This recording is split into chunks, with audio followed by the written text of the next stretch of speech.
Chandramukhi first பாட்டு எவ்வளவு பெரிய ஹிட் கொடுத்தது நம்ம எல்லாருக்குமே தெரியும். ஆனா சந்திரமுகி செகண்ட் பாட்டுன்னு ஒண்ணு எடுத்து பருத்தி முட்டை இருக்கு குடோன்லயே இருந்திருக்கலாங்கிற ரேஞ்சுக்கு நானே கழுவி ஊத்திருக்கிறேன் சந்திரமுகி 2. தமிழ்ல தான் இப்படி ரெண்டாவது பாகத்தை இவ்வளவு கேவலமா எடுத்து மூணாவது பாகம்னு ஒண்ணு யோசிக்கவே முடியாத ரேஞ்சுக்கு படு தோல்வி. ஆனா ஹிந்தில பூல் புலாயான சந்திரமுகியோட படத்தை முதல் பாகம் எடுத்தான், நல்ல ஹிட். அடுத்து ரெண்டாவது பாகம் எடுத்தான். நம்ம தமிழ்ல சந்திரமுகி 2 ஃபெயிலியர் ஆனாப்ல அங்க ஃபெயிலியர் ஆறதுக்கு மாறா இன்னும் பயங்கரமான ஹிட்ட கொடுத்துருச்சு, செம்ம வசூல். அதோட வெற்றியை தொடர்ந்து இப்ப பூல் புலாயான மூணாவது பாகமே எடுத்துட்டானுங்க. நாம கதையில கோட்டை விட்டத அவங்க எப்படி சரி பண்ணாங்க, அவங்க கதை இவ்வளவு ஹிட் ஆகிற ரேஞ்சுக்கு கதையில அப்படி என்ன இருந்துச்சுங்கிறதெல்லாம் இன்னைக்கு நாம ஹிந்தில சந்திரமுகி 2 இந்த கதையில பார்த்து தெரிஞ்சுக்க போறோம். பூல் புலாயா 2 வாங்க வீடியோக்குள்ள போகலாம். இந்த படத்தோட ஸ்டார்டிங் சீன்ல ஒரு பெரிய ஜமீன்தாரோட அரண்மனையை காட்டுறாங்க. அதோ தாடியோட இருக்கிறாரே அவர் தான் ஜமீன்தார். வீல் சேர்ல உட்கார்ந்துட்டு இருக்கிறார்ல அவரு ஜமீன்தாரோட பையன். பக்கத்திலேயே ஒரு லேடி நிக்கிறாங்களே தபு, அவங்க ஜமீன்தாரோட மருமக,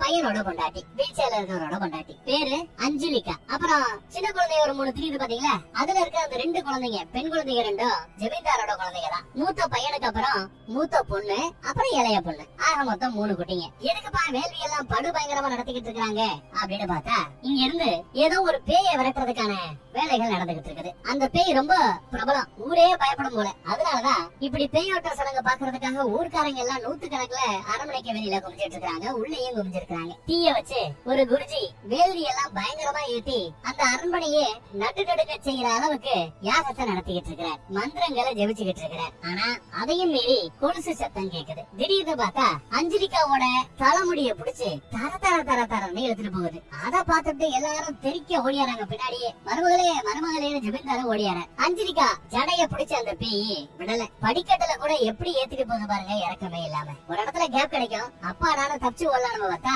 மறுபடியும் பிடிச்ச தர தர தர இழுத்துட்டு போகுது. மறுபடியும் 1/2 கிலோமீட்டர் தூரத்துக்கு இழுத்துட்டு போகும். ஒரு பக்கம் சிசிங்க ரவுண்டு கட்டிட்டாங்க, இன்னொரு பக்கம் குருஜி ரவுண்டு கட்டிட்டாரு. சிசிங்க கிட்டையும் யாகத்தி இருக்குது. இந்த பக்கம் இவரு ஏதோ சில யாகங்களை பண்ணி அந்த யாக புண்ணியத்தை வச்சு மந்திரங்களை வேற ஓதி அந்த பேய அடக்க முயற்சி பண்றாரு. ஆனாலும் அந்த பேய் அடங்க மாட்டேங்குது. பழி தீர்க்காம விட மாட்டேன்னு கத்தம். பழி தீர்க்காம இந்த அரண்மனையை விட்டு போக மாட்டேன், இது சத்தியம்ங்குது. அவ்வளவுதான்.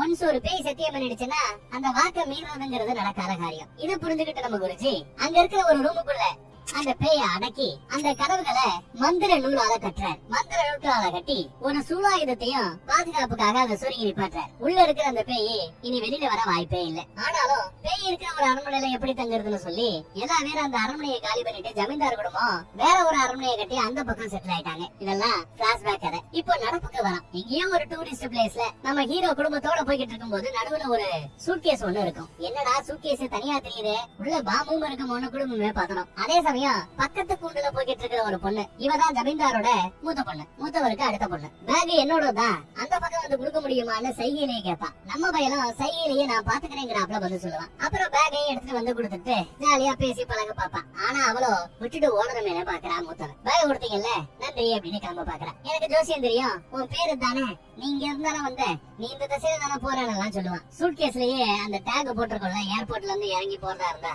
அந்த டேக வச்சு டீடைல கண்டுபிடிச்சு பேசிட்டு இருக்கான் போல. ஆளை விட்டா போதும்னு ஜொல்லு பாட்டி கிட்ட இருந்து எஸ்கேப் ஆறதுக்காக அவ எஸ்கேப் ஆயிடுறான். அப்புறம் பஸ் பிடிக்கிறதுக்கு பஸ் ஸ்டாண்ட் பக்கம் போனா அங்கேயும் நம்ம பயம் வந்து நிக்கிறான். போன கொண்டு வந்து நீட்டுறான். இந்த ஜொல்லோட தொல்லை தாங்கலையேன்னு போனை புடிங்கி வீசி எறிவான். ஏங்க உங்க போனை மிஸ் பண்ணிட்டீங்க, உங்க போனை கொண்டு வரலாம்னு வந்தா உங்க போனையே வீசி எறியறீங்களேன்னு சிரிப்பாங்க. ஐயோ என் போனா கீழே வந்துருச்சேன்னு ஓடி போய் பாதிரிக்கிட்டே எடுப்பான். அதே சமயம் போன் கால் வருது. பின்னாடியே இவனு வர. போன்ல அஞ்சலிகா தான் பேசுறாங்க. இன்னும் கொஞ்ச நாள்ல கல்யாணத்தை வச்சுக்கிட்டு கல்யாண பொண்ணு இங்க வராம இருந்தா எப்படின்னு கேக்குறா. என்ன டாக்டருக்கு படிக்க வச்சது முன்னப்பட்ட தெரியாத ஏதோ ஒருத்தருக்கு என்ன கட்டி வைக்கிறதுக்கு தானாக்கும் அப்படிங்கிறா நம்ம மூத்தவன். அதே சமயம் இங்க பாரு, மாப்பிள்ள ரொம்ப தங்கமான மாப்பிள்ள, நல்ல மாப்பிள்ள அப்படி இப்படின்னு பேசிட்டு இருக்கும் போதே இளையவ போனை பிடிங்கி, ஆமா அஞ்சலிகா அண்ணி சொல்றது சரிதான், நல்ல தங்கமான பையன், இந்த மாதிரி பையன் கிடைக்கிறதுக்கு கொடுத்து வச்சிருக்கணுங்கிறாப்ல பேசிட்டு இருப்பா. அப்படின்னா நீயே கட்டிக்கடி அப்படிங்கிறா மூத்தவன். இதுல கூத்து என்னன்னா, இவ்வளவு கூத்து நடந்துகிட்டு இருக்கும் போது இவங்க ஒரு பஸ்ல போய்கிட்டு இருக்காங்க. காஷ்மீர் நினைக்கிறேன், காஷ்மீரோட ஒரு பகுதியில இருந்து இன்னொரு பகுதிக்கு போய்கிட்டு இருக்காங்க. இவங்க இந்த பஸ்ல போய்கிட்டு இருக்கிறது இவங்க 2 பேரோட சொந்த பந்தத்துக்கும் தெரியும். அடுத்த ஸ்டாப்பிங்ல 20 நிமிஷத்துக்கு வண்டி நிக்கும். அப்புறம் வண்டி எடுத்துருவோம் அனௌன்ஸ்மெண்ட். அங்கேயும் விடாம பின்னாடியே போய் உட்காந்து ஒன்னா சாப்பிடலாமே டீ சூடா சாண்ட்விச் எல்லாம் சாப்பிட்டு இருக்காங்க. ஒன்னா செல்ஃபி எல்லாம் எடுத்துக்கிறாங்க. இந்த ஷாப்புக்கு பக்கத்துல ஒரு மியூசிக் பெஸ்டிவல் நடந்துட்டு இருக்கிறான். அங்க போலாமான்னு நம்ம ஹீரோ கூப்பிடுறான். அதுக்கு மூத்தவங்களும் இல்ல இல்ல எனக்கு வேற வேலை இருக்குங்கிறா. இவன் கூட போறதுக்கு அவளுக்கு விருப்பம் இல்ல, இருந்தாலும் ஒத்துக்கலன்னு வச்சுக்கோங்களேன். அதே சமயம் பஸ் எடுக்க போறோம் வாங்கன்னு கூப்பிடுறாங்க. இந்த பஸ்ல போனா மியூசிக் ஃபெஸ்டிவலா பார்க்க முடியாது. இவன் வேற கூப்பிட்டுக்கிட்டே இருக்கிறான். லாஸ்ட் மினிட்ல சரின்னு அந்த பையனை நம்பி மியூசிக் ஃபெஸ்டிவல்ல பங்கெடுக்கிறதுக்காக ஓடியாந்துடுறான். பஸ்ல 2 பேருமே ஏறல. அந்த பக்கம் மியூசிக் ஃபெஸ்டிவல் பார்த்தா படு பயங்கரமா நடந்துகிட்டு இருக்குது. ஆட்டம் பாட்டம் கொண்டாட்டம்னு ரொம்ப சிறப்பா போய்கிட்டு இருக்குது. நல்லா ஆடி ஆடி கலந்து போயிட்டாங்க. சரி பிளான் பண்ணபடி கிளம்பலாமே பஸ் ஸ்டாண்ட் பக்கம் வந்து பார்த்தா பஸ் ஸ்டாண்ட்ல நிறைய பேர் ஐயோ ஐயோன்னு பத்திரிக்கிட்டு இருக்காங்க. நிறைய பேர் அழுதுகிட்டு அங்கேயும் இங்கேயும் ஓடிக்கிட்டு இருக்காங்க. என்னன்னு ஒருத்தர் கிட்ட விசாரிச்சா இவங்க ஒரு பஸ்ல போறதா இருந்தது பாத்தீங்களா, அந்த பஸ் ஆக்சிடென்ட் ஆகி பஸ்ல இருந்த அத்தனை பேருமே இறந்து போயிட்டாங்களா பாவம். இதை கேள்விப்பட்டது இவங்க 2 பேருக்கும் ஷாக். அவங்க 2 பேரும் தப்பிச்சிட்டாங்க, நல்ல விஷயம். ஆனா குடும்பத்துக்கிட்ட இன்ஃபார்ம் பண்ணல. குடும்பம் இவங்க இறந்துட்டு நினைக்கும். அதுக்காக போன் பண்ணி நான் நல்லா இருக்கேன்னு சொல்லலாமேன்னு ஒரு போன் பூத்தை கண்டுபிடிச்சு மூத்தவ போன் பண்ணுவா. ஆனா லைன்ல ஏதோ பிரச்சனை. இளையவளுக்கு தான் போன் போட்டு இருக்கா. மூத்தவ பேசுறது இளையவளுக்கு ஒண்ணுமே கேட்கல. ஆனா இளையவ பேசுற எல்லாமே மூத்தவளுக்கு அந்த பக்கம் கேட்கறாப்லதான் இருக்குது. மூத்தவ இறந்துட்டாலேன்னு வருத்தத்துல இருக்கிற இளையவ மாப்பிளைய பார்த்ததும் ஓடி வந்து கட்டி பிடிக்கிறான், அழுகிறா. இந்த கல்யாணம் நடக்க கூடாது அப்படின்னு நான் வேண்டாத கடவுள் இல்ல, ஆனா அதுக்காக எங்க அக்காவையே அந்த கடவுள் எடுத்துப்பாரு எனக்கு தெரியாம போச்சேன்னு அழுதுகிட்டு இருக்கிறான். அக்காவோட கல்யாணம் நிக்கணும்னு தங்கச்சி அழுகிறா. ஆனா கல்யாணம் நிக்கணும் தான் ஆசை, அவ சாகணுங்கிற நினைப்பு இவளுக்கு இல்ல. ஆனா இப்படி ஆயி போச்சேன்னு அழுகிறா. என்னடா கூத்துன்னு பார்த்தா மாப்பிள்ளையும் இளையவளும் லவ் பண்றாங்க. ஆனா மாப்பிள்ளைய மூத்தவளுக்கு கட்டி வைக்கிறதுக்கு தான் இங்க ஏற்பாடு நடந்துகிட்டு இருக்குது. ஆனா குடும்பத்தை எதிர்த்து எதுவும் பண்ண முடியாதுங்கிறதுக்காக இவங்க உண்மையை வெளியில யாருக்கிட்டையும் சொல்லல. ஆனா அவங்க பேசிட்டு இருக்க விஷயத்தை எல்லாம் இந்த பக்கம் மூத்தவ கேட்டுட்டா இல்லையா. ஏற்பாடெல்லாம் தடபடலாம் நடந்துருச்சு. இப்ப கல்யாணம்னா பெரியதாயிடும். அதனால மூத்தவளுக்கு பதிலா இளையவளை கட்டி வச்சிடலான்னு இப்ப ஏற்பாடு போய்கிட்டு இருக்குது போல. இதையெல்லாம் போன்ல ஒட்டி கேட்டுட்டு காலை கட் பண்ணிட்டான். இத பத்தி நம்ம ஹீரோட்ட எடுத்து சொல்லி எனக்கே கல்யாணத்துல விருப்பம் இல்ல, அவங்க 2 பேரும் லவ் பண்றாங்கன்னு தெரிஞ்ச பிறகு கண்டிப்பா இனி நான் அவங்க முன்னாடி நான் உயிரோட இருக்கிறேன்னு போய் நின்னா மறுபடியும் பேசினபடி எனக்கும் மாப்பிள்ளைக்கும் கல்யாணம் பண்ணி வச்சிருவாங்க. அப்படி நடக்க கூடாதுன்னா நான் இறந்தவளாவே இருக்கணும். அடுத்த சில நாட்களுக்கு அவங்க 2 பேருக்கும் கல்யாணம் நல்லபடியா முடிஞ்ச பிறகு நான் போய் நான் நல்லா இருக்கேன்னு போய் நிக்கும் போது அவங்களால எதுவும் செய்ய முடியாதுல்ல. இப்படி மூத்தவ பிளான் பண்றான். ஹீரோவும் கேட்டுட்டு எல்லாம் நல்லா தான் இருக்குது, அது வரைக்கும் நாம எங்க போய் தங்குறது அப்படின்னு கேட்க இங்கதான் பக்கத்துல ராஜஸ்தான்ல பவானிகார்ங்கிற ஒரு கிராமத்துல எங்களுக்கு சொந்தமா ஒரு பழைய பாலடைஞ்ச அரண்மனை ஒண்ணு இருக்குது. அந்த அரண்மனை பக்கம் ஊர்க்காரங்களும் எங்க வீட்டு ஆட்களும் வரவே மாட்டாங்க. அங்க போய் நாம தங்கிக்கலாம், எந்த பிரச்சனையும் வராது. கொஞ்சம் நாளைக்கு தானே, கொஞ்சம் ஹெல்ப் பண்ண முடியுமாப்பா வாப்பா அப்படின்னு கூட கூப்பிடுறா. இவன் எங்கடா சான்ஸ் கிடைக்குன்னு எதிர்பார்த்துட்டு இருந்தவன் ஓகே ரெடின்னு உடனே அவன் கூட சேர்ந்து அந்த ஊர் பக்கம் வந்து இறங்குறான். ஊரெல்லாம் தாண்டி வந்தாச்சு. நாய் கவச்சா கூட அவனுக்கு பயமா இருக்கும், அவ்வளவு பயப்பட வந்தான் இவன். அரண்மனையோட கேட்டு பார்த்தாலே ரொம்ப பெருசா இருக்குது. ஏன் இவ்வளவு பெரிய அரண்மனையை அப்படியே விட்டு வச்சிருக்காங்கன்னு கேட்பான். ஏதோ பேய் இருக்குன்னு நினைச்சுக்கிட்டு ஊர்க்காரங்களும் சொந்த பந்தமும் வரதில்லைன்னு அவன் சொல்லுவா. உள்ள போய் லைட் கீட் எல்லாம் போட்டு பாத்துட்டு இருப்பாங்க. அத வெளியில அந்த ஊர்ல இருக்கிற ஒரு படியும் கவனிக்கிறான், ஒரு சிசிய பிள்ளை கவனிக்கிறான். பேய் பங்களால திடீர்னு லைட் எரிஞ்சா அதை பார்த்து பதறானா இல்லையா, பதறி போய் அதே ஊர்ல இருக்கிற வேற ஒரு அரண்மனை புதுசா அரண்மனை கட்டி செட்டில் ஆனாங்கன்னு சொன்னல அந்த அரண்மனையில போய் நிக்கிறான். இந்த மாதிரி அந்த பேய் பங்களால உங்க பழைய பாலடைஞ்ச அரண்மனையில லைட் எல்லாம் எரியுது, பேய் வந்துருச்சோ என்னவோ பயமா இருக்கு, ஏதோ நடமாட்டம் தெரியுதுன்னு கதறுவான். இங்க இறந்து போயிட்டுதான் மூத்தவ இறந்து போயிட்டு நினைச்சு துக்கம் அனுசரிச்சுக்கிட்டு இருப்பாங்க. அந்த சமயத்துல வந்து இந்த மாதிரி கூப்பாடு போட எல்லா கிழமை இங்க வராங்க. ஒருவேளை மஞ்சுரேகா பேய் வெளியே வந்துருச்சோ அப்படி இப்படின்னு ஊருக்காங்க பதறிக்கிட்டே இந்த பக்கம் வராங்க. கதவை திறந்து உள்ள என்ட்ரானதும் இவங்க என்ன பண்ணணும் தெரியாம ஓடி ஒளிறதுக்கு அங்க இங்கேயும் முயற்சி பண்ணிக்கிட்டு இருப்பாங்க. அந்த பொண்ணு கவனமா போய் ஒளிஞ்சுக்கிச்சு. இவன் ஒளிறதுக்குள்ள எல்லாரும் பாத்துறாங்க. யார் பாணியே இந்த ஏரியாக்குள்ள உனக்கு என்னப்பா வேலை அப்படி இப்படின்னு விசாரிக்க ஆரம்பிக்க நான் இந்த ஊருக்கு புதுசு, என்ன மூத்தவதா இங்க கூட்டிட்டு வந்ததா சொல்லுவான். எது மூத்தவளா, வாய்ப்பே இல்ல, மூத்தவதா இறந்து போய் நாளாயிடுச்சு, நீ எப்படி மூத்தவ கூட்டிட்டு வந்ததா சொல்றேன்னு சொல்ல ஐயோ மாட்டி விட்டானோ அப்படின்னு மூத்தவ நினைப்பா. இல்ல இல்ல இல்ல மூத்தவளோட ஆவி என்ன கூட்டிட்டு வந்துச்சு அப்படின்னு சொல்லி சமாளிக்கிறான். எது மூத்தவளோட ஆவியா, ஆமா இதோ பக்கத்துல நிக்குது உங்களுக்கு தெரியல அப்படின்னு கேட்பான். ஜமீன்தார் சட்டையை பிடிச்சு ஒரு உழுக்கு உழுக்குவாரு, உண்மையதான் பேசுறியாடான்னு. சத்தியமா உண்மையதாங்க பேசுறேன் அப்படின்னு. அது மட்டும் இல்லாம கொஞ்ச நேரத்துக்கு முன்னாடி இங்க இருந்த ஊஞ்சலு இந்த டேபிள்ல தான் நாங்க விளையாடுவோம், இந்த ஊஞ்சல தான் நான் அப்படி பண்ணுவேன் அப்படி இப்படின்னு சில விஷயங்களை அவ சொல்லிருப்பா. அந்த விஷயத்தெல்லாம் கரெக்டா இங்க எடுத்து சொல்றான். இதையெல்லாம் கேட்டதும் எல்லாருக்குமே ஷாக். ஏன்னா அந்த விஷயங்கள் எல்லாம் மூத்தவளுக்கு மட்டும் தான் தெரியும். அதுவும் பல வருஷத்துக்கு முன்னாடி நடந்த விஷயம். அதை நேத்து பார்த்தாப்ல அப்படி அழகா சொல்றானே, அப்ப இவன் சொல்றதா நிஜம்தான் அப்படிங்கிறாப்ல தோணுது. அதே சமயம் அன்னிகாரி அஞ்சுலேக்கா, தம்பி நீ சொல்றது உண்மையிலேயே நிஜம்தானா அப்படின்னு ரொம்ப பாசமா வந்து கேட்பாங்க. ஆமா நிஜம்தான், இங்கதான் இருக்கிறா, என்னால அவ கூட பேச முடியுது பார்க்க முடியுது, உங்களுக்கு தான் இவ தெரிய மாட்டேங்கிறா, ஏன் என்னன்னு எனக்கு புரியலங்கிறாப்ல சொல்லி அப்படியே சமாளிச்சாங்க. என்ன இங்கேயே தங்க சொல்லி இருக்கிற, ஏதோ கல்யாணம் நடக்க போகுதாமே இளையவளோட கல்யாணம், அது நல்லபடியா முடியற வரைக்கும் என்ன இங்கேயே இருக்க சொல்லி இருக்கிறா. கல்யாணம் அதாவது திருதுப்படி ஏதோ நிறைவேறாத ஆசையோட இறக்குறவங்க ஆவியா தெரிவாங்கன்னு சொல்லுவாங்க இல்லையா, அந்த மாதிரி இவளுக்கு கல்யாண ஆசை உண்டு ஆனா நடக்கல. பட் பரவாயில்ல தங்கச்சி கல்யாணமாவது நடக்கட்டும் எதிர்பார்க்கிறா. உங்களோட எல்லாத்தையும் டைம் ஸ்பெண்ட் பண்ணணும்னு ஆசைப்படுறா. உங்க எல்லாரோடையும் நல்ல டைம் ஸ்பெண்ட் பண்ணிட்டு கல்யாணத்தையும் பார்த்த பிறகு மூத்தவரோட ஆவி போயிடும் அப்படின்னு சொல்லிடுறாங்க. உடனே அவங்களை நம்பி அப்படியா, நல்லது நல்லது, அப்ப நாங்க போய் எல்லாரும் கிளம்பி இங்கே வந்துடுறோம், இதை கொஞ்சம் ரெடி பண்ணி இந்த வீட்லயே மூத்தவரோட ஆவியோட நாங்க வாழ தயார் கொஞ்ச நாளைக்கு அப்படின்னு சொல்லிட்டு எல்லாரும் கிளம்புறாங்க. அடுத்து அந்த கூட்ட பெருக்க பங்களாவை ரெடி பண்ற வேலை எல்லாம் ரொம்ப சிறப்பா நடந்துகிட்டு இருக்குது. ஆனா அதே சமயம் ஆவிய ஒண்ணு கட்டி போட்டாங்கல்ல, அந்த ரூம் மட்டும் இன்னும் அடைஞ்சே கிடக்குது. அந்த ஏரியா பக்கம் மட்டும் யாரும் கிளீன் பண்ண போகல. இறந்து போயிட்டு நினைச்ச மூத்தவளுக்கு ஒரு பெரிய போட்டோவை போட்டு மாலை போட்டு அங்க இறுதி அஞ்சலி எல்லாம் நடந்துகிட்டு இருக்குது. அதே சமயம் இந்த பக்கம் யாருக்கு தெரியாம இவன் ஒரு வெட்டு சாப்பாட சாப்பிட்டு இருக்கா, வெட்டி தள்ளிட்டு இருக்கிறான். அந்த ஊர்லயே ஒரு போலி சாமியா இருக்கிறார், ஒரு போலி குரு. அவரோட சிசிய புள்ளதான் அன்னைக்கு பேயின்னு ஓடியாந்து பேசியிருப்பான். அந்த போலியோ குருவுக்கு பொண்டாட்டியும் பக்கத்துல இருக்குது. இவங்க இறுதி அஞ்சலி செஞ்சுட்டு இருக்காங்க. அதுலயும் பாருங்க இவங்க கொள்ளையடிக்கிறதுக்கு என்ன பண்றாங்கன்னு பாருங்க. அவளோட ஆவி சாந்தி அடையணும்னா அவளோட மூத்தவளோட எடைக்கு எடை வெள்ளி பொருளை கேட்கலாமே இவங்க பிளான் பண்ணி இருக்காங்க. எடை எவ்வளவுன்னு விசாரிச்சா எடை கம்மி, ஒல்லியா இருக்கிறா போல. பெரிய இடம், நல்ல வெயிட், ஹெவியா சாப்பிட்டு இருந்தா நம்மளும் ஒரு 80 கிலோவுக்கு ஒரு 90 கிலோவுக்கு வெள்ளி வாங்கிருக்கலாம். இந்த டயட் சொல்லி எடைய கம்மி பண்றாங்க. அப்பலாம் அந்த குடும்பமே பேசிக்கிட்டு இருக்குது. அத கேட்ட நம்ம ஹீரோவோ கூட்டத்துல சில பேரு விஷுவல் எல்லாம் காட்டல, சவுண்ட் மட்டும் கேட்கும். ஒரு டெத் விழுந்திருக்கேன், கல்யாணம் எல்லாம் எப்படி அப்படின்னு. அதெல்லாம் ஒரு பிரச்சனை இல்ல, இளையவளுக்கு தாராளமா கட்டி வைக்கலாம், அதத்தான் மூத்தவளும் விரும்புறதா சொல்லி நம்ம பையன் கொஞ்சம் ஆணித்தரமா இறங்கி நிக்கிறான். கல்யாணம் கலகலப்ப இதையெல்லாம் இருக்குதா, அதை பாக்குறதுக்காகத்தான ஆவி வந்திருக்கு அப்படின்னு சொல்றான். சொல்ல போனா இந்த கல்யாணத்தை நல்லபடியா நடத்தி கொடுத்துட்டா நான் சந்தோஷமா திருப்தியா மேலோகம் போய் சேர்ந்துருவேன் அந்த ஆவி சொல்லுதான். ஆவி கூட இந்த மாதிரி பேசி சொல்றாப்ல சொல்லி அதெல்லாம் போதும், இந்த இடைக்கு இட வெள்ளி கொடுக்க வேண்டிய அவசியம் இல்லன்னு ஒரு பிட்ட போட்டான். அவ்வளவுதான். அந்த போலி குடும்பத்துக்கு ஒரு மாதிரி ஆயிப்படுது. போச்சே பொழப்புல கை வச்சிட்டானே அப்படிங்கிறப்பல பாப்பாங்க. வளவலா குலக்கணும் ரொம்ப லென்த்தியா போகும். கொஞ்சம் ஷார்ட்டா நான் முடிக்க பாக்குறேன். மாப்பிள்ளையும் இளையவளும் நம்ம ஹீரோ பாக்குறதுக்காக வந்து நிக்கிறாங்க. என்னப்பா மேட்டர்னு கேட்டா, இல்ல நாங்க 2 பேரும் லவ் பண்ற மேட்டரு என்னோட அக்காவுக்கு தெரியாது, ஆனா எங்க 2 பேருக்கும் கல்யாணம் பண்ணி வைக்க சொல்லதான் அவ கேக்குறாப்ல எல்லாம் பேசுறீங்களே கேட்க, அதெல்லாம் கண்டுக்காதீங்க, லவ் பண்றீங்க கல்யாணம் நடக்க போதுல சந்தோஷமா இருக்க போங்க விரட்டி விட்டுறேன். உள்ள இவளுக்கு சந்தோஷம், நாம எதிர்பார்த்தபடி எல்லாமே நடக்குதுன்னு திருப்தி.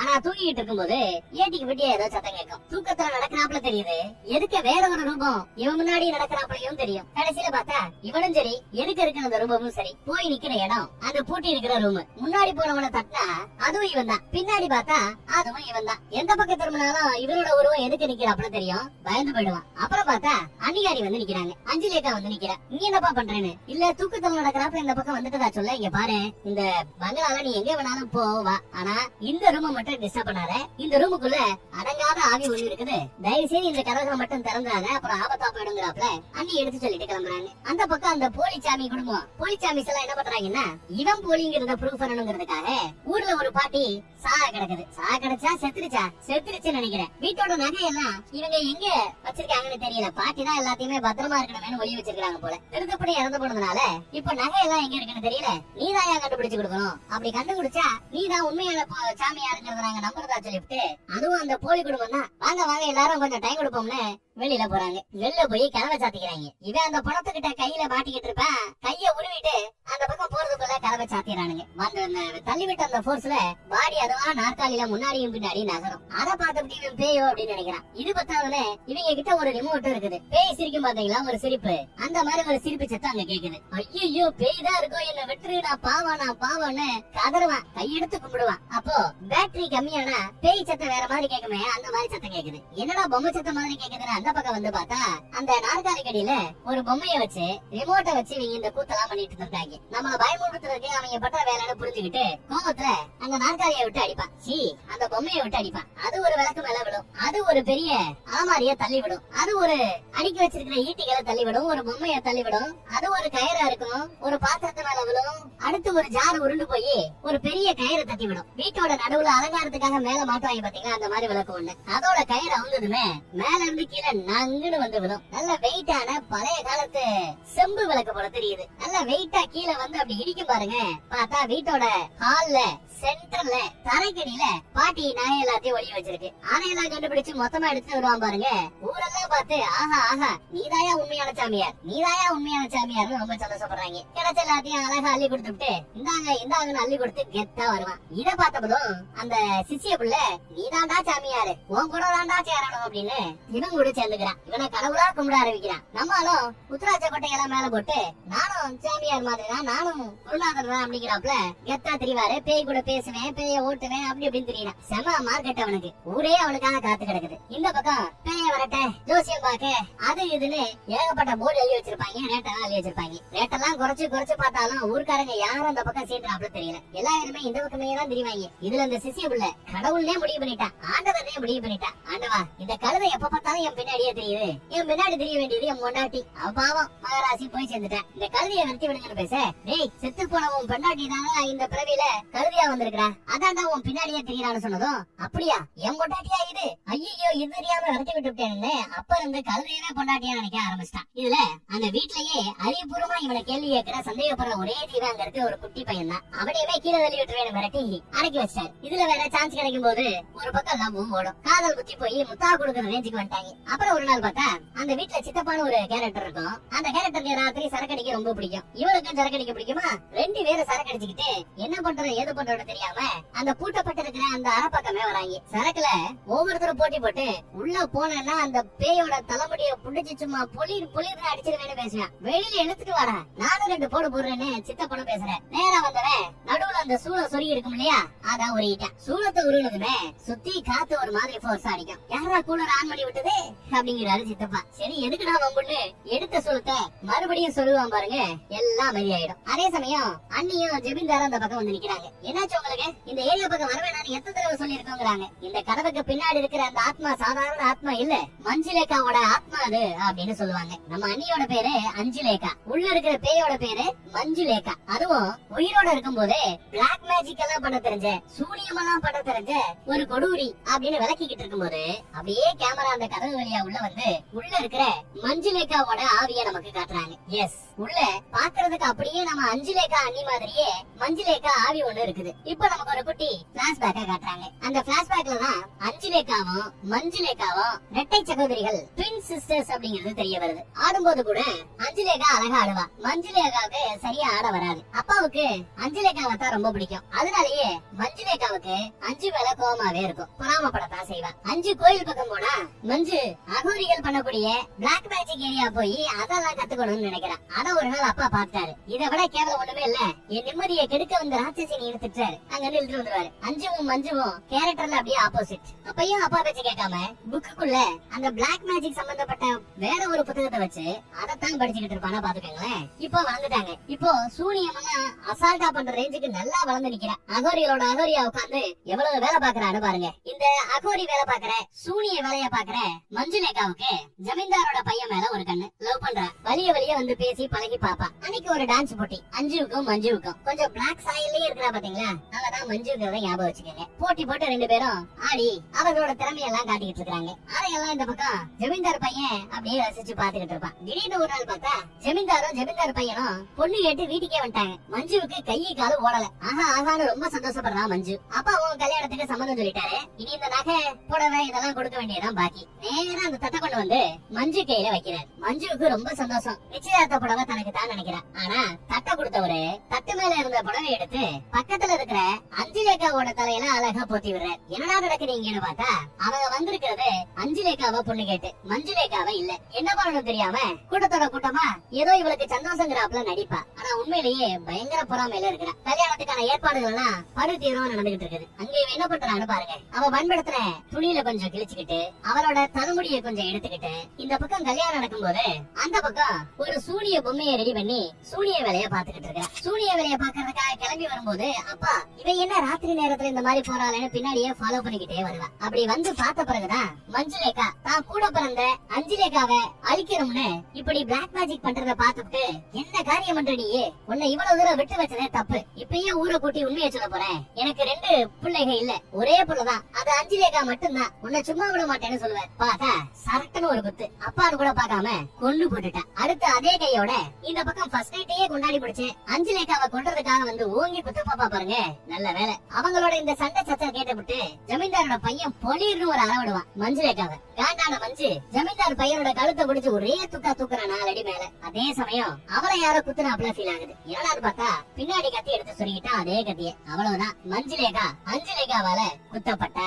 இருந்தாலும் கூட பிறந்தவ இல்லையா, அத பார்த்து அஞ்சு இல்ல இல்லன்னு வருத்தப்பட்டு அழுகுறா. ஜமீன்தார் பையனுக்கு கோவம் தான் அதிகம். இதெல்லாம் நினைச்சா வருத்தப்படல. ஆனா அழுதுகிட்டே இருக்கிற அஞ்சுலேகா கிட்ட வந்து ஏமா இப்படி அழுதுகிட்டே இருக்கிறேன்னு விசாரிப்பார். நானே என் சிஸ்டர் கணவரை கொண்டுபிட்டேனே, நானே கொண்டுபிட்டேன்னு அழுதுகிட்டு இருப்பா. ஆனா செத்த பிறகும் கேட்காத மஞ்சுலேகா ஜமீன்தார் பையனை ஒரு பால்கனில இருந்து கீழே தள்ளி விட்டுருச்சு. பொத்துன்னு வந்து கீழே விழுந்தாரு. அப்படி விழுந்தவர் தான் வாய் இழுத்துக்குச்சு, பாடி கோமா ஸ்டேஜுக்கு போயிடுச்சு, வீல் சேருக்கு மாத்தப்பட்டிருப்பார். அப்புறம் நடந்ததை நம்ம பாத்திருப்போமே. அடக்காத இருந்த மஞ்சுலேகாவின் ஆவிய ஒரு சாமியார அடக்கி அந்த ரூமுக்குள்ள போட்டு பூட்டி வச்சார். உள்ள மஞ்சுலேகாவோட கோவம் இன்னும் அடங்கல. அவளோட கோவத்துல எல்லாமே தூள் தூள் ஆகிட்டு இருக்குது. இன்னும் அதே கோவத்தோட உள்ள இருக்கிறா. அதனாலதான் அந்த ரூமை திறக்க கூடாது, மித்த பேய்கள் மாதிரி இது இல்லங்கிறாப்ல அஞ்சுலேகா அண்ணி எடுத்து சொல்றாங்க. அது மட்டும் இல்லாம அவளை ஓரளவு தான் நாங்க அடக்கி வச்சிருக்கிறோம். அதையும் தாண்டி அவளோட சக்தி ஏதோ ஒண்ணு எங்களோட குடும்பத்துல பல பேரை கொண்டு இருக்குது அப்படின்னு போட்டோவை காட்டுறாங்க. போட்டோல இருக்கிற பல பேருக்கு மாலை போட்டது மஞ்சுலேகா ஆவிதானா. எங்க குடும்பத்துல இருக்கிற ஒவ்வொரு ஆணையும் அழிச்சுறது மட்டும் வெளியில வந்தா வர விடக்கூடாதுன்னு சொல்றாங்க. இவனும் இனிமே அந்த பக்கம் போக மாட்டேன்னு. ஆனா நம்ம ஹீரோயினும் மூத்தவளோ ரொம்ப நாளா உள்ளே அடைஞ்சு கிடக்கணும், வெளியில போகணும்னு ஆசைப்படுறதா சொல்லுவா. இவனை வேற வழி இல்லாம சரின்னு அப்படியே அவளை கூட்டிக்கிட்டு வருவான். இவங்க இந்த மாதிரி ஜோடியா வெளியில சுத்துறத அந்த பக்கம் சிசிய பிள்ளை பாத்துருவா. ஐயோ மூத்தவ உயிரோட தான் இருக்கிறாளா, இவ செத்துட்டா, ஆவிய பாக்குற வைக்கிற நீ என்னென்னமோ சொன்னானே, இவனும் போலியா? இந்த போலிய நம்பி ஏதோ ஒரு கழுதையை முண்டாட்டி நினைச்சுக்கிட்டு இருந்தனே, எல்லாமே தப்பாயிடுச்சு. நம்மளோட குருநாதர் தான் உண்மையான குருநாதர் சொல்லிட்டு குருநாதா அப்படின்னு குருநாதர் கிட்ட போய் நிக்கிறான். உடனே குருநாதர் குடும்பம் ஆட்சியில கூட்டிக்கிட்டு அரண்மனைக்கு வந்து அவ சாகல உயிரோட தான் இருக்கிறா அப்படின்னு அந்த உண்மையை எடுத்து சொல்றாங்க. ஆனா நம்ம பையன் இல்ல அவ செத்து ஆவியா தான் தெரியுறா அப்படின்னு ஊனி நிக்கிறான். ஜமீன்தாருக்கு போய் வேற வழி இல்ல. இந்த குருநாதரு கண்டிப்பா உயிரோட இங்கதான் இங்கே ஒளிஞ்சிட்டு இருக்கிறான், தேடுனா பிடிச்சலான்னு சொல்ல, பாரு நீ சொன்னது நிஜமா இருந்தா ஹீரோவை கொண்டுடுவேன். உன்னால மூத்தவள உயிரோட என் முன்னாடி கொண்டு வந்து நிப்பாட்ட முடியலன்னா அப்புறம் ஒன்ன கொண்டு ஆவியாக்கிடுவேன்னு குருநாதரை மிரட்டி பார்த்தாலும் அப்பயும் அவரு இல்ல அவன் இங்கதான் இருக்கிறான்னு உறுதியா சொல்ல ஊரே தேடிக்கிட்டு இருக்குது. ஊருக்கு பயந்துகிட்டு இவங்க எங்கடா ஓடி ஒளின்னு தெரியாம முடிச்சிட்டு இருக்காங்க. எல்லாரும் தேடி வந்துட்டு இருக்காங்க. ஒவ்வொரு இடத்துல இவங்க ஒளிஞ்சுட்டே இருக்காங்க. ஒரு கட்டத்துல வேற வழி இல்ல. யாருமே தேட வராத ஒரு ரூம்னா அது மஞ்சுலேகாவோட அந்த ரூம் தான். அதுக்குள்ள அவ ஒளிஞ்சுக்கிட்டாதான் உண்டு, வேற வழி இல்லன்னு திறந்து அதுக்குள்ள போய் ஒளிஞ்சுக்கிட்டா. அவளுக்கு பின்னாடியே நிக்கிற மஞ்சுலேகாவோட ஆவிய அவ இன்னும் உணரல, கவனிக்கல. இந்த பக்கம் ஊரே தேடி முடிச்சிருச்சு. குருநாதரை கூப்பிட்டு என்னப்பா தேடியாச்சா, எங்க அவ அப்படின்னு ஜமீன்தார் கேப்பார். எல்லாத்தையும் நம்ம தேடலையே, இன்னும் மஞ்சுலேகாவோட ரூம் திறக்கப்படாம அப்படியே தானே இருக்குது, அதை திறந்து பார்த்தா தானே சொல்ல முடியும் அப்படின்னு ஒரு பெட்டை போட்டு பாப்பார். புலின்னு ஒரு அற வரும். உன்னை நம்பி இவ்வளவு தூரம் அந்த அப்பாவி பேல சந்தேகப்பட்டது எவ்வளவு பெரிய தப்பா போச்சு, போங்க எல்லாரும்னு அன்னைக்கு கூத்து அன்னையோட முடிஞ்சு போச்சு. எல்லாரும் போன பிறகு ராத்திரி சமயம் அந்த கிழமை திறந்து உள்ள வரா. உள்ள வந்து பார்த்தா சந்திரமுகி ஆவி மாதிரி இவ ஒரு ஆட்டம் ஆடுறா, என்னென்னமோ ஒரு ஆட்டம் போடுறா. பார்த்து பதறி போயிட்டான். அப்புறம் பார்த்தா கெக்க சிரிக்கிறா. அவளுக்கு ஒண்ணு பேய் எல்லாம் பிடிக்கலங்க, நல்லா தான் இருக்கிறா. நம்ம வயலை ஏமாத்துறதுக்காக அவ பண்ண சேட்டை இது போல தெரியுது. அப்புறம் இந்த பக்கம் பார்த்தா கல்யாண வேலை கலகிட்டது. எல்லாருமே கல்யாண வேலையில ரொம்ப படிச்சவங்க இன்ட்ரெஸ்டிங்கா இருக்காங்க. ஆனா திருதுப்புன்னு பார்த்தா மஞ்சுலேகா வெளியே வந்துட்டான்னு நினைக்கிறேன். மஞ்சுலேகாவோட ஆவி ஊர்ல இருக்கிற அத்தனை பேரும் பார்க்க அரண்மனையோடைய கோட்டாச்சூருல அசால்ட்டா ஏறி இறங்கிட்டு இருக்கும். பார்த்தா எல்லா பேருக்கும் பயம் அள்ளு விட்டுறது. இது எப்படி சாத்தியம்னு உடனே இங்க இருந்து கிளம்பி போகணுமே ஹீரோயினை தேடிக்கிட்டு இருக்கிறான். ஐயோ ஒருவேளை மஞ்சுலேகா இவளை தூக்கிடுச்சோன்னு நினைப்பா. பார்த்தா கட்டல் கடியில ஒளிஞ்சுக்கிட்டு அந்த பக்கத்துல வந்து நிக்கிறான் அவன். ராத்திரி மறுபடியும் கோட்டச்சவர் மேல ஆவி ஏறி இறங்கிட்டு இருக்குது. அத நம்ம குருநாதர் பாப்பார். கையில ஒரு கல் எடுத்துட்டு அந்த ஆவியை அசால்ட் அடிக்கிறதுக்கு பக்கத்துல வராரு. மூஞ்சிய பார்த்ததும் கீழே போட்டு கையெடுத்து கும்பிடுறாரு. அப்புறம் இன்னும் பக்கத்துல வந்தா அட நம்ம குருநாதரோட பொண்டாட்டிதான். சும்மா நம்ம பயமுறுத்துறதுக்காக மஞ்சுலேகா மாதிரி நடிச்சிட்டு இருந்திருக்கிறேன். அடப்பாமே. ஆனா ஜமீன்தார் பையனோட ரூம்ல படுத்துட்டு இருக்கிற நம்ம அன்னிகாரியோடைய காலை யாரோ விருட்டுன்னு இழுத்தாப்ல தெரியும். அந்த பக்கம் பார்த்தா மஞ்சுலேகா அப்படியே அந்த பக்கம் நடந்து போறாப்ல காட்டுறாங்க. அண்ணியும் அந்த பக்கம் இந்த பக்கம் தேடி பாத்துக்கிட்டே இருக்கிறாங்க. மஞ்சுலேகாவோட ஆவியை காணோம். சரி படுக்கலாமேன்னு அஞ்சு படுத்தா பக்கத்திலேயே மஞ்சுவோட ஆவி நிக்கும். விருட்டுன்னு ஆணு கத்திக்கிட்டு பக்கத்துல வரும். அள்ளு விட்டு அந்த சீனுக்கு விறுவிறுன்னு நேரா வந்த அன்னிகாரி நம்ம ஹீரோ பார்த்து மூத்தவ எங்க அப்படின்னு கேக்குறாரு. இங்கதான் நிக்கிறாங்க, உங்க கண்ணுக்கு தெரியலையான சீனை போட்டுக்கிட்டு இருப்பான். எனக்கு தெரியும் மூத்தவ சாகல உயிரோட தான் இருக்கிறான்னு எனக்கு தெரியும், இனியும் நடிக்க வேண்டாம், எங்க அவ அப்படின்னு விசாரிக்க அங்கதான் ஒளிஞ்சுக்கிட்டு இருந்திருப்பா. அவ வந்துடுறா. பார்த்ததும் ஓடி போய் கட்டி பிடிக்கிறாங்க. அவங்க உயிரோட தான் இருக்கிறா, நடிச்சுக்கிட்டு இருக்கா. ஏன் நடிச்சுக்கிட்டு இருக்காங்கிற அந்த காரணத்தை இப்ப அவங்க சொல்லி ஆகணும். காரணத்தை சொன்ன பிறகு அண்ணியும் புரிஞ்சுக்கிறாங்க. தங்கச்சியும் மாப்பிள்ளையும் லவ் பண்றாங்க. அவங்க கல்யாணம் நல்லபடியா நடக்கணுங்கிறதுக்காகத்தான் தான் நடிச்சுக்கிட்டு இருக்கிற அந்த மேட்டர் சொல்ல அவங்க அந்த வகையில திருப்தி. ஆனா அன்னைக்கு ஊர்க்காரங்க கிட்ட இருந்து தப்பிக்கிறதுக்காக மஞ்சுலேகாவோட ரூமுக்குள்ள போனதுதான் இப்ப பிரச்சனை ஆயிட்டதான் அண்ணி எடுத்து சொல்றாங்க. என்ன நடந்ததுன்னு இப்ப காட்டுறாங்க. பக்கத்து பெட் வரைக்கும் வந்த ஆவியோ கடந்த அந்த 18 வருஷமா உள்ள அடப்பட்டு கிடக்கும் போது உன்னை எப்படியெல்லாம் சித்திரவதை பண்ணி பழி வாங்கலான்னு காத்து கிடந்தேன், கற்பனை பண்ணி வச்சிருக்கிறேன். அவ்வளவு ஈஸியா உன்னை சாகடிச்சிட மாட்டேன். கொஞ்சம் கொஞ்சமா சித்திரவதை பண்ணி எனக்கு பண்ண அந்த கொடுமைகளை உனக்கும் பண்ணி காட்டுவேன்னு சொல்லி அந்த ஆவி விரட்டி இருக்குது. இதையெல்லாம் பக்கத்துல பேச முடியாம உடம்பையே அசைக்க முடியாத அந்த ஜமீன்தார் பையனும் பார்த்து அப்படியே மிரட்சியோட பாக்குறாரு. இப்போ மஞ்சுலேகா ஆவி வெளியில வந்துருச்சு, இப்ப என்ன பண்றது அப்படின்னு புரியாம மஞ்சுலேகாவோட ஆவிய அந்த ரூமுக்குள்ள அடக்கி வச்சாரே அந்த சாமியார் கிட்டே உதவிக்காக வந்து நிக்கிறாங்க இவங்க 3 பேரும். மறுபடியும் அதே மாதிரி அடைச்சு வைங்கன்னு கேட்டா 18 வருஷமா ஒரு ஆவிய ஒரு ரூமுக்குள்ள அடைச்சு வச்சிருக்கிறோம். அதோட கோபதாம எவ்வளவு வெறி ஏறி போய் இருக்கணும் தெரியுமா? அதுக்கு முன்னாடி என் சக்தி எல்லாம் ஒண்ணுமே இல்ல, ஏற்கனவே இருந்த பலத்தை விட பல மடங்கு அவளோட பலம் கூடி இருக்கும். அவளை மறுபடியும் பிடிக்கிறது சாத்தியம் இல்லைங்கிறாரு. அதையும் மீறி நீங்க அதை அடக்கணும்னு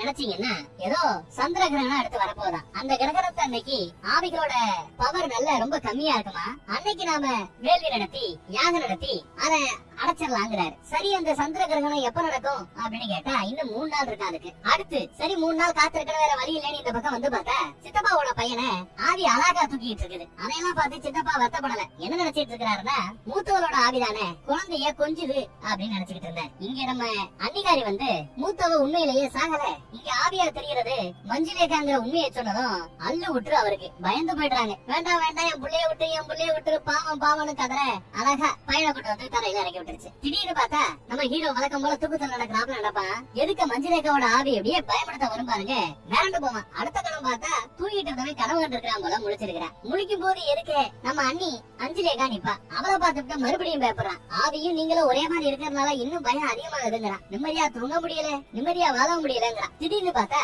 மஞ்சுலேகாவோட ரூமுக்குள்ள இருந்து ஒரு விசித்திரமான சத்தம் கேட்கும். அந்த சத்தத்தை கேட்டு பயந்து போய் நம்ம ஹீரோவும் சரி சித்தப்பாவோட புள்ள அவங்க 2 பேரும் பயந்துகிட்டே அந்த பக்கத்துல அப்படின்னு வருவாங்க. சத்தம் அதிகமாயிட்டே இருக்குது. உள்ள வந்து பார்த்தா மஞ்சுலேகாவோட பெட்ரூம்ல அதே பெட்ல நம்ம சித்தப்பா ஹாயா படுத்து கிடக்குறாரு, கொரட்டை விட்டு இருக்காரு. கொரட்டை சத்தத்துக்கு தான் நீங்க பயந்துருக்காங்க. உசிப்பு விட்டுட்டு யோ என்னையா நீ இந்த ரூம்லயே வந்து படுத்து கிடக்குற அப்படின்னு கேட்டா இந்த ரூம் தான் இருக்கிறதுலயே சேஃபான ரூம். இந்த ரூமுக்குள்ள 18 வருஷமா அடைஞ்சு கிடந்த மஞ்சுலேகா திரும்ப கண்டிப்பா இந்த ரூமுக்குள்ள வரமாட்டான். அதனாலதான் ரொம்ப தைரியமா இங்க படுத்திருக்கிறேன். போங்கடா போய் வேலையை பாருங்கடா, இங்க படுத்ததாண்டா தூக்கம் வருது அப்படின்னு சொல்லிவிட்டு அசால்ட்டா படுக்கிறேன். அதே சமயம் அன்னைக்கு டேட்டுக்கு மஞ்சுலேகா அங்க எங்கேயுமே இல்ல, ஆவி இல்ல. எங்கடா ஆவின்னு பார்த்தா ஏதோ ஒரு மரத்துல தொங்கிக்கிட்டு இருக்க புளிய மரத்துல உட்கார்ந்துட்டு இருக்கிறாப்ல. இந்த பக்கம் இன்னும் 2 நாள்ல கிரகணம் வரட்டும், அப்ப இந்த பேய் அடக்கலாம் நினைச்சுக்கிட்டு இருந்தாருல சாமியாரு, அவரும் அவரோட சிசிய பிள்ளைகளும் ஏதோ வேள்விக்கு போக்கிட்டு இருக்கும் போது நடுவுல வந்து அவங்கள மறைச்சு நிக்குது. பவர்ஃபுல்லா இருக்குது. திடுதுப்புன்னு எதுக்க வந்து நின்னுனால இவங்களுக்கு என்ன பண்ணணும்னு தெரியல. ஒவ்வொரு சிசிய பிள்ளையா தூக்க ஆரம்பிக்கும். ஒருத்த எப்படி சாகறான்னு பாருங்க, இன்னொருத்தரோட எண்டிங் எப்படி போயிருதுன்னு பாருங்க, அடுத்து இவனோட எண்டிங் எப்படி முடியுதுன்னு பாருங்க. கடைசியில நம்ம சாமியார் எல்லாத்தையும் பார்த்து பதறி ஆளவிடு சாமின்னு தெரிச்சு ஓடுவார். அவரையும் ஏதோ பண்ணிடுச்சு இந்த பேய். என்ன பண்ணுச்சுன்னு நமக்கு சரியா காட்டல. இந்த பக்கம் ஊர்க்காரங்களோட ராத்திரி உலா வந்துட்டு இந்த ஊரு பேய் பலம் இல்லாம எல்லாம் நிம்மதியா இருக்க சந்தோஷமா இருக்க அப்படின்னு சொல்லிட்டு இந்த பக்கம் வருவான். அதே சமயம் பார்த்தா கோட்டச்சவர்ல பேய் நடந்துகிட்டு இருக்கிறாப்ப தெரியும். ஆனா உண்மையிலேயே அது பேய் இல்ல, குருநாதனோட பொண்டாட்டி தான். இவங்களோட செட்டப் தாங்கிறத அவன் பாத்துப்படுறேன். கையில கட்டி தூக்கும் போது பொத்துன்னு எல்லாரும் விடுவாங்க. பொண்டாட்டியும் சிசிய பிள்ளையும் பார்த்துட்டு அப்படியே என்ன பண்ணு தெரியாம முடிச்சிட்டு இருக்காங்க. குருநாதர் திரும்பி பார்த்துட்டு ஐயோ மாட்டிக்கிட்ட மாண்டுவாப்ல புடிக்கிட்டு எல்லாரையும் அடிச்சு விரட்டுறான். அப்படி குருநாதர் பொண்டாட்டி ஓடிக்கிட்டு இருக்கும்போது பார்த்தா எதுக்கு இவங்களோட காஸ்டியூம்லயே வேற ஒருத்தவங்க நிக்கிறாப்ல தெரியுது. யாருன்னு பார்த்தா நம்ம மஞ்சுலேகா தான். மிரண்டு போயிடுவா, பயத்திலேயே மயங்கி போயிடுவா. அடுத்து சிசிய பிள்ளையும் குருநாதரும் காஸ்டியூம்ல பின்னாடி நிக்கிறது மஞ்சுலேகான்னு தெரிஞ்சுக்கிட்டு சிசிய பிள்ளை ஓடி போயிடுவான். தான் முண்டாட்டியை நினைச்சுக்கிட்டு ஹாயா ஜாலியா பேச வருவாரு குருநாதர். போட்டு புலம்பு கட்டும். அடுத்து அவங்க 2 பேரு பேய் பேயின்னு பேசிக்கிட்டு இருக்கேன், மஞ்சுலேகா பேசிட்டு இருக்கேன். ஏய் என்னையா அதான் உங்க புட்டுநட்டெல்லாம் வெளியில வந்துருச்சு, இன்னும் நீங்க அப்படியே கேரக்டர்ல ஐக்கியமாயே இருக்கீங்க, கேரக்டர் விட்டு வெளியில வாங்கயா, அது பேய் இல்ல உன் முண்டாட்டின்னு எனக்கு தெரியும்னு ஐயோன்னு பேயவே கொஞ்சிக்கிட்டு இருப்பான் நம்ம ஹீரோ. அப்புறம் தான் அது மஞ்சுலேகானே அவன் தெரிஞ்சுக்கிட்டு ஐயோன்னு பதறுவான். குடுகுடுன்னு அங்க படிக்கட்டு மேல ஏறிடுவான். மேல பார்த்தா எந்த பக்கம் போகணும்னு நினைச்சாலும் எல்லா பக்கமும் ஆவி வந்து குறுக்க நிக்குது. இவனுக்கு என்ன பண்ணணும்னு தெரியல. அவனுக்கு ஒரே வாய்ப்பு அந்த பக்கம் விழுந்து சாகுறதுதான். 3 பக்கம் பேய் அப்படியே பயந்து பின்னாடி போய்கிட்டு இருக்கும்போது ஒரு கட்டத்துல கீழே விழப்போவான் பாருங்க. அப்படியே அங்க சீனு கட்டு. விழுந்தானா செத்துட்டானா உயிரோட இருக்கானா எதுவும் நமக்கு தெரியல. பேசாம இந்த ஊரையே காலி பண்ணிட்டு போயிடலாம், ஜமீன்தார் கிட்ட சொல்லிட்டு போலாமே இந்த பக்கம் அந்த குடும்பம் வந்து நிக்கும். பார்த்தா இவங்க பணத்தை அசால்ட்டா ஹேண்டில் பண்ணிக்கிட்டு இருப்பாங்க. இதையெல்லாம் பார்த்துட்டு சரி ஒரு நாள் ராத்திரி கிடைக்கிற வரைக்கும் சுருட்டிட்டு போலாமே யோசிக்கிறாங்க. அதுக்குள்ள அந்த பக்கம் இன்னொரு பெரிய பஞ்சாயத்து ஆயி போச்சு. சந்திரமுகி படத்துல பேய் பிடிச்ச ஜோதிகா என்ன மாதிரி ஆட்டம் போடுவான், கிட்டத்தட்ட அதே மாதிரி நம்ம ஹீரோ எங்க ஆட்டம் போட்டுக்கிட்டு இருக்கான். என்னடா ஆச்சுன்னு பார்த்தா மஞ்சுலேகாவோட ஆவி இவன் உடம்புல இறங்கிடுச்சு போல. அரண்மனைக்குள்ள வந்து பயங்கர பேய் ஆட்டம் ஆடுது. இவன் கூட பேசுறதா என்னன்னு தெரியாம எல்லா பேரும் அப்படியே குழப்பத்துல இருக்காங்க. படிக்கட்டுல அப்படியே அப்படி ஏறி போயிட்டு இருந்தவன் திடீர்னு அங்க இருந்து பேய் மாதிரி சிரிக்கிறான். யாருக்கு என்ன நடக்குதுன்னு புரியல. என்னையா ஆச்சுன்னு ஜமீன்தார் கேட்பார். எதுக்கு இப்படி பூக்களால அலங்காரம் பண்ணிருக்கீங்கன்னு கேட்பான். நாளைக்கு கல்யாணம் இல்லையான்னு அன்னிகாரி சொல்லுவா. கல்யாணமா? நாளைக்கு கல்யாணமா? இன்னைக்கு ஒரு பொணம் விழுந்தா நாளைக்கு எப்படி கல்யாணம் ஆகும் அப்படின்ற அவன். பொணமா அப்படின்னு எல்லாரும் பயப்படுறாங்க. அவ சாக போறா அப்படின்னு கை காட்டுறாரு. யாரு?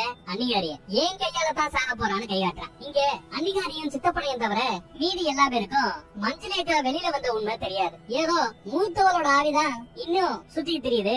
இவன் உடம்புல கூட மூத்தவளோட ஆவிதான் இறங்கி இருக்குன்னு நினைச்சிட்டு இருக்காங்க. இப்பதான் ஸ்டைலா வந்து உட்காந்து மஞ்சளேக்கா ஆவி வெளியில வந்துருச்சுங்கிற உண்மையை இவங்க கிட்ட நீ சொல்லலையா அப்படின்னு அன்னிகாரிய பார்த்து கேக்குறான். மஞ்சளேக்கா ஆவி வந்துருச்சு. என் உடம்புக்குள்ள இருக்கிறது மூத்தவளோட ஆவி கிடையாது. மஞ்சளேகாவின் ஆவி தெரிஞ்சதும் அடுத்த கணம் எல்லாம் தலைகீழா மாறி போகுது. தப்பிச்சு ஓடணும்னு எல்லா பேரும் அங்க இருந்து தெரிச்சு ஓட பாக்குறாங்க. சாமியாரோட குடும்பமா இருக்கட்டும், சொந்த பந்தமா இருக்கட்டும், எல்லாம் கதவை நோக்கி ஓடுனா கதவு தானா மூடும். டேபிள் கடியில குடும்பம் ஒளிஞ்சுக்கும். சும்மா அப்படியே அசைக்காரு டேபிள் அப்படியே பறக்குது. நடக்க போறத நல்லா நல்லா உத்து பாக்கணுங்கிற பழி வாங்குவதற்கான நேரம் வந்து விட்டது. இப்போ இந்த இடம் முழுக்க ரத்த கலரி ஆக போகுது அப்படி இப்படின்னு கத்திக்கிட்டு இருக்கிறான். அதே சமயம் அன்னிகாரியோ அன்னைக்கு இந்த பேயை அடக்குன அதே சாமியார வர சொல்லலாம், அவராலதான் அடக்க முடியும்னு பேச. அவருக்கு நடந்த மேட்டர் உனக்கு தெரியாதுல்ல, அந்த சாமியார தான் பாக்கணுமா? இதோ காட்டுறனே, யோ சாமியாரு வாயா அப்படின்னு கூப்பிட்ட அடுத்த செகண்ட் அப்படியே வானத்துல வந்து பொத்துன்னு வந்து சாமியாரு விடுவாரு. ஆல்ரெடி செத்து போயிட்டாப்ல. அடக்கி ஆண்ட சாமியாருக்கு இந்த நிலைமையான்னு நம்ம குருநாதரு அப்படியே சோஃபா கீழ ஐக்கியமாயிட்டார். டெட் பாடிக்கு தலைவாணி வச்சுடுவாப்ல. அப்புறம் ஆவியின் பார்வை அந்த அன்னிகாரி பக்கம் திரும்பும். அஞ்சுலேக்காவை முறைக்கிறாரு. சாமியாரோட பாடிய அப்படியே அவ பக்கம் தள்ளி விட ஓடி போய் அந்த பக்கத்துல பொத்துன்னு விடுவாங்க. தள்ளி விட்ட போர்ஸ்ல குங்குமம் இருக்கும்னு நினைக்கிறேன். குங்குமத்துல அப்படியே அவங்க முகத்துல பாதி போய் படிஞ்சிடும். பாத்துட்டு மூத்தவதான் ஓடியாந்து அண்ணி அப்படின்னு ஓடியாந்து பக்கத்துல நிக்கிறா. வேண்டான்னு குறுக்க வந்தா எங்க அண்ணி இது? உள்ள இருக்கிற மஞ்சுலேக்காவை விட நீ பவர் உள்ள எனக்கு தெரியும். நான் சொல்றேன் எங்க அண்ணி எதுவும் பண்ணிடாத, விட்டுருன்னு ஏதோ காதலங்கிட்ட பேசுறாப்ல இவ பேசிட்டு இருக்கா. உன்னால மஞ்சுலேக்காவை கண்ட்ரோல் பண்ண முடியும், கமான் பேசிட்டு இருக்கும்போது அன்னிகாரி கையில கத்தி எடுக்கிறாங்க. அந்த கத்திய சும்மா தற்காப்புக்காக பக்கத்துல வச்சிருக்காங்கன்னு நினைக்கிறேன். கமான் உன்னால ஃபைட் பண்ண முடியும் கமான் அவ சொல்லிக்கிட்டே இருப்பான். சரி ஃபைட் பண்ணி வெளியில வருவான்னு பார்த்தா இல்ல, மஞ்சுலேக்கா தான் இப்பயும் வெளியில இருக்கிறா. நக்கலா சிரிப்பா. உன் ஆளு உள்ள இல்ல, மஞ்சுலேக்கா தான் முழுமையா இருக்கிறேன், இதோ வரேன் பாரு அப்படின்னு வர தப்புன்னு அன்னிகாரி கத்திய மூத்தவரோட கழுத்துல வச்சு நிப்பாத்துறா.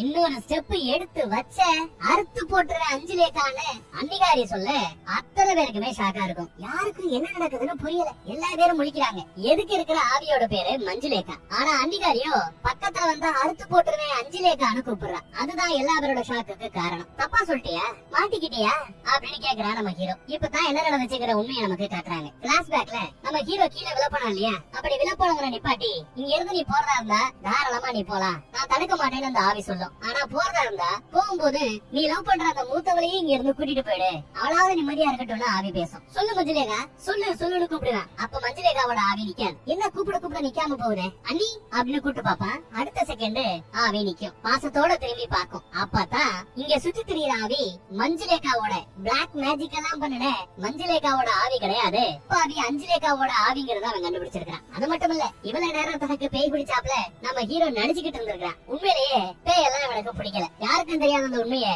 இங்கதான் எல்லாருக்கும் எடுத்து சொல்றான். கடந்த 18 வருஷமா செத்து போய் அந்த ரூமுக்குள்ள ஆவியா அடபட்டு கிடந்தது உங்க எல்லாருக்கும் பிடிச்ச அஞ்சுலேகா தான். இவ்வளவு காலமா அஞ்சுலேகான்னு நீ நினைச்சுக்கிட்டு இருக்கிற இவதான் உண்மையிலேயே மஞ்சுலேகா. பிளாக் மேஜிக் எல்லாம் பண்ணுன மஞ்சுலேகா. உங்க குடும்பத்துல ஒரு 4-5 டெட் பாடி விழுந்தது, நிறைய போட்டோக்கு மாலை போட்டுருக்கீங்களே, அவங்க எல்லாரையும் கொன்னதும் உயிரோட இங்க இருக்கிற மஞ்சுலேகா தான் ஒரு உண்மையை எடுத்து சொல்றான். சோகமா அஞ்சுலேகாவோட ஆவியும் அங்க வந்து நிக்கும். என்னையா நடந்திருக்கு அப்படின்னு பார்த்தா ஆவிய அந்த ரூமுக்குள்ள அடைச்சு வச்சாலே ஒரு சாமியார், அவரும் மஞ்சுலேகாவும் கூட்டு 2 பேரும் ஒன்னா தான் வித்தைய கத்துக்கிட்டவங்க. சூரிய பொம்மையை ரெடி பண்ணி தான் இஷ்டத்துக்கு ஆட்டி விக்கிற பொம்மையா அஞ்சுலேகாவை மஞ்சுலேகா மாத்தி இருக்கிறா. ஒரு ரோபோ மாதிரி தான் இஷ்டத்துக்கு ஆட்ட விக்க கூடியது அந்த பவர் இவ கிட்ட இருக்கு. அவளோட ட்ரெஸ் இவ மாத்தி போட்டுக்கிட்டா, இவளோட ட்ரெஸ் அவளுக்கு கொடுத்துட்டா. ட்ரெஸ் மாத்திக்கிட்டாங்க. அப்புறம் ஒண்ணுமே நடக்காதபடி மஞ்சுலேகா போய் படுக்கையில படுத்துட்டா. அஞ்சுலேகாவை இன்னும் ஒரு பொம்மை மாதிரி ஆட்டி விக்கிறது அவ கையில கத்திய கொடுத்து தன்னை குத்த வரணும்னு சொன்னது இந்த மஞ்சுலேகா தான். அப்படி குத்த வர வழியை தடுத்து அவளோட முதுகுல குத்துறதும் அதே மஞ்சுலேகா தான். தான் கண்ணு முன்னாடி சாகுறது தன்னுடைய அருமை பொண்டாட்டி அஞ்சலேகா அப்படிங்கிற உண்மை தெரியாம வெறுப்பா பாத்துக்கிட்டு இருக்கிறாரு ஜமீன்தாரோட பையன். அழுது என் சிஸ்டரையே நான் கொண்டு விட்டேன்னு நடிச்சுக்கிட்டு இருக்கா மஞ்சளேகா. இப்படித்தான் ஆள்மாறாட்டம் பண்ணி இருக்கிறாங்கிறது இப்ப எல்லாருக்கும் தெரிய வந்துருச்சு. சரி, அடுத்து நம்ம மாப்பிள்ளைக்கு என்ன நடந்துச்சு அப்படிங்கிற அந்த உண்மையை இப்ப நமக்கு காட்டுறாங்க. ஏன்னா மாப்பிள்ளைய தள்ளி விட்டது ஆவிதானேன்னு சொல்லி வச்சிருந்தாங்க இல்ல. உண்மையிலேயே அன்னைக்கு என்ன நடந்திருக்கும்னா, அந்த சூனிய பொம்மைய மாப்பிள்ளை கண்டுபிடிச்சிட்டாரு. ஒரு டவுட் அவருக்கு இருந்தது. பால்கனியில நின்னுகிட்டு இருந்த அந்த அம்மா கிட்ட வந்து சும்மா கூப்பிட்டு பாக்கலாமேன்னு மஞ்சளேக்கான்னு கூப்பிட்டதும் தப்புனு என்னன்னு திரும்பி பாத்துருவா. அதுலயே கண்டுபிடிச்சிட்டாரு, செத்தது தான் முண்டாட்டி, உயிரோட இங்க இருக்க நிக்கிறது மஞ்சளேக்கான்னு. அடுத்த நொடி பால்கனியில இருந்து கீழே இவதான் தள்ளி விட்டுருவா. கேட்டா ஆவி தள்ளி விட்டுருச்சுன்னு ஒரு கலையை கட்டி விட்டுருப்பா. இவ்வளவு காலமா நடபலமா கிடக்கிற அந்த மனுஷன் இந்த உண்மையை யாருக்கிட்டையும் சொல்ல முடியாம ஊமையாயிட்டாரு பாவம். உண்மையெல்லாம் தெரிஞ்ச பிறகு இதற்கு பிறகு நடிக்க வேண்டான்னு எவ்வளவு கெத்தா உட்காரா பாருங்க, சிரிக்கிறா பாருங்க. உங்க கூடயே நீங்க எல்லாரும் வெறுத்த மஞ்சளேகானா அஞ்சலேகாவா நடிச்சு வாழ்ந்துகிட்டு இருந்தேன். 18 வருஷத்துல ஒருத்தரும் கண்டுபிடிக்கலையே. அப்படி கண்டுபிடிச்ச 1-2 பேரை நான் தான் கொன்னு போட்டோக்கு மாலை போட்டேன்னு வேற சொல்ற. சிரிப்புலயே அவ்வளவு வில்லத்தனம் இருக்கும். சுத்தி இருக்கிற ஆட்கள் எல்லாம் அழுகுறாங்க. இப்படி நடிச்சு நம்மள ஏமாத்திட்டாலே அப்படிங்கிறாப்ல. அடுத்து நம்ம அஞ்சலேகா ஆவியா இருக்கிற அஞ்சலேகா குறுக்கால கிடக்கிற சேர டேபிள எப்படி அழகா தூக்கி வீசி எறியறாங்கன்னு பாருங்க. அப்படியே நேரா வருவா. இவனுக்கு இந்த உண்மையை எல்லாருக்கும் தெரியப்படுத்தணும்னு ஆசை. நம்ம ஹீரோவோட மூலமா தெரியப்படுத்திட்டாங்க. இதற்கு பிறகு பழி வாங்குறது மட்டும் தான் பாக்கி இருக்குது. பக்கத்துல வந்து மஞ்சளேகாவோட கழுத்தை பிடிச்சு அப்படி தூக்கி வீசினா 20 அடி தூரம் போய் சுவத்துல முட்டி விழுவா. யாருமே அவளை காப்பாத்தணும்னு எதிர்பார்க்கல. அப்படியே பிடிச்சு சுவத்துல வச்சு ஒரு அழுத்துனா சுவர் உடைஞ்சு பாதி இவங்க உள்ள போறாங்க. அடுத்து இந்த பக்கத்துல வீசி எறிய எல்லாம் உடைஞ்சு தள்ளிக்கிட்டு இருக்குது. அடுத்து எப்படி அவளோட தலைமுடியை பிடிச்சு இழுத்துக்கிட்டு போறாங்கன்னு பாருங்க. தரன்னு அதே மாதிரி இழுத்து கொண்டு வந்து அதே ரூமுக்குள்ள உண்மையான மஞ்சளேகாவை தள்ளி கதவை சாத்திடுறாங்க. திரும்பி பார்த்தா ஒட்டுமொத்த குடும்பமும் ஐயோ பாவங்கிறாப்ல பாக்குது. ஏன்னா செத்தது எல்லாருக்கும் பிடிச்சப்பட்ட அந்த ஆசைக்குரிய அஞ்சலேகாங்கிறது அவங்களுக்கு தெரியாது. அடுத்து கடந்த 18 வருஷமா இந்த ரூமுக்குள்ள அணைச்சு வச்சு இவ்வளவு வேதனைய அனுபவிக்க வச்சதும் இவங்கதான். ஆனா யார? அஞ்சலேகாவை. அது தெரியாம தப்பு பண்ணிட்டமேன்னு எல்லா பேரும் வருத்தப்படுறாங்க. நம்ம ஹீரோ பார்த்து வேற யாருமே என்னோட வழியை புரிஞ்சுக்கல, ஆனா நீ புரிஞ்சுக்கிட்ட. இன்னைக்கு இந்த உண்மையை என் குடும்பம் தெரிஞ்சுக்கிச்சு, அதுக்கு தேங்க்யூ எல்லாம் சொல்றாப்ல. யாரு? அஞ்சலேகாவின் ஆவி சொல்லுது. என் கடமையை தானே செஞ்சேன் அப்படின்னு இவன் ஜீன் போட்டுக்கிட்டு இருக்கான். அந்த பக்கம் கதவை திறந்து விடுங்க, யாராவது கதவை திறந்து விடுங்கன்னு மஞ்சளேகா கத்திக்கிட்டே இருக்கிறான். சரி, நீங்க எல்லாம் கிளம்புங்க. இந்த சிஸ்டர்ஸுக்கு மத்தியில இன்னும் சில விஷயங்கள் நடக்க இருக்குது, அதை நீங்க பார்க்க வேண்டாம் அப்படிங்கிறாப்ல அஞ்சலேகாவோட ஆவி சொல்லிட்டது. எல்லா பேரும் சரின்னு கிளம்பிடுறாங்க. இன்னும் மஞ்சளேகாவுக்கு மேட்டர் முடியல, இன்னும் பாக்கி இருக்குது. அந்த பாக்கி வேலையை பாக்குறதுக்காக அஞ்சலேகாவோட ஆவி அப்படியே அந்த ரூமுக்குள்ள போயிட்டு இருக்குது. ஒவ்வொரு லைட்டா டொப்பு டொப்பு டொப்புன்னு அணிஞ்சுக்கிட்டே இருக்கும். அப்படியே அந்த கதவுக்குள்ள போய் உள்ள ஐக்கியமாயிட்டான். உள்ள மஞ்சளேகாவோட சத்தம், பிளீஸ் என்ன விட்டுரு, என்னதான் இருந்தாலும் நான் உன் கூட பிறந்தவ இல்லையா? இப்படி எல்லாம் பேசி பாக்குறான். கேட்கலையே, ஏதோ ஒரு கூத்து நடக்குது. அலறல் சத்தம், மஞ்சளேகாவின் அலறல் சத்தம் தொடர்ந்து கேட்டுக்கிட்டே இருக்குது. ஆனா குடும்பத்துல இருக்கிற அத்தனை பேரும் அதையெல்லாம் கண்டுக்காம வண்டி எடுத்துட்டு அவளுக்கு இது தேவைதாங்கிறாப்ல அனுபவிக்கணும் சொல்லிட்டு வண்டியில எடுத்து கிளம்பி போயிட்டே இருக்காங்க. அவங்க போனதும் அந்த பேய் பங்களாவோட கதவு தானா மூடுது. உள்ள மஞ்சளேகாவை கொன்னுடுச்சா இல்ல உயிரோட வச்சிருந்து தினம் சித்திரவதை பண்ணுவேன்னு இன்னும் உயிரோட வச்சிருக்கா, இந்த உண்மை எதுவுமே தெரியாது. அப்படியே இதை பண்ண முடியுது. எப்படி நல்லா இருந்துச்சா? எப்படி ஒரு பெரிய ட்விஸ்ட வச்சிருந்தாங்க பாத்தீங்களா? நம்மளும் தான் எடுத்தோம் பாருங்க, சந்திரமுகி 2. சரி விடுங்க, பூல் புலாயங்கிற இந்த கதையில இதோட வெற்றியை தொடர்ந்து 3வது பாகம்னு ஒண்ணு எடுத்திருக்காங்க. இப்பதான் ரிலீஸ் ஆகி 10 நாள் ஆச்சு. இன்னும் ஒரு 20-30 நாள்ல OTT-ல ரிலீஸ் பண்ணிட்டாங்கன்னா அப்புறம் நாம அந்த படத்தையும் பேசுவோம். 3வது பாகத்தை பாக்குறதுக்கு உங்களை மாதிரியே நானும் ஆவலா காத்துட்டு இருக்கிறேன். இதே சேனல்ல அடுத்த பாகத்துக்கு காத்துருங்க. தேங்க்யூ.